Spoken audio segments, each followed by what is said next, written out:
Maddie, architecture enthusiast and resident builder for Sims VIP. If your first thought when you think of build mode is, all I can build is a box, then this series is for you. So keep watching for tips and tricks on how you can build out of the box. By following this series up to now, you should have turned your box into a great exterior. But what if you wanted to make a home in a different style? Not all box is made equal, and maybe your perfect family home isn't the same style as Willow Creek. Using the very same tips in the first part of our series, let's try making two different homes. The first is a contemporary style home, similar to the styles of Oasis Springs, and the second is a townhome fit for an urban setting. So here are our boxes that we'll be working with. The first already has a few additions, but plenty of space where we can add a bit more detail. The second home is a bit more boxy, but can you still see where we can make changes? After going over the steps, I'll show the progression of each house individually. By reviewing part 1, we've learned the following things about how to begin a home.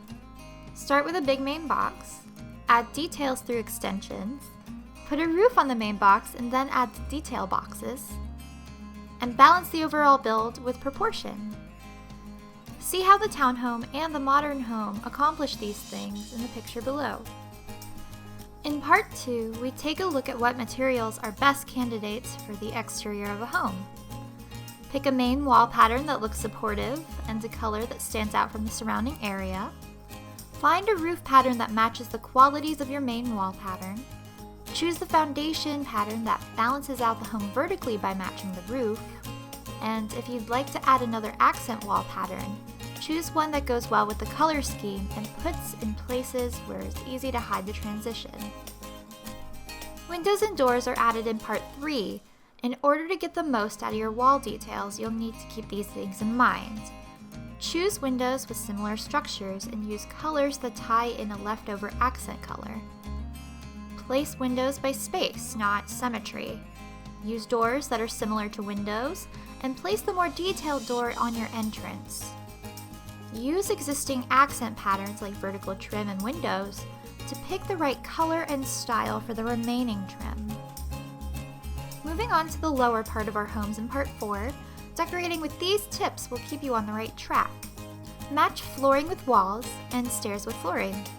Utilize the terrain paint and triangle tile for smoother floors. Choose fences that correspond to the materials used in the rest of your home. Make spaces for functional furniture, and then garnish with small decoration. Different spaces require different flora pairings, so use these tips from part 5 to help you pick the right plants. Use terrain paint on the softest setting under the plants to make them seem like they're growing, not placed. Place trees where there's a lot of space, and gather plants underneath them to balance out their upper leaves. Taller plants go first, then fill the gaps with low-lying plants. Put plants of like heights next to each other to smooth out the slope. Choose a bordered or borderless garden, depending on how clean or wild you want your gardens to look. Now we have 2 more successful non-boxes in our lineup. This series can not only teach you how to make a great suburban box, but it can also help you get in tune with your personal style. So try out some of the different house types and get a feel for what you like best, and meet me next week for the start of the inside of our box.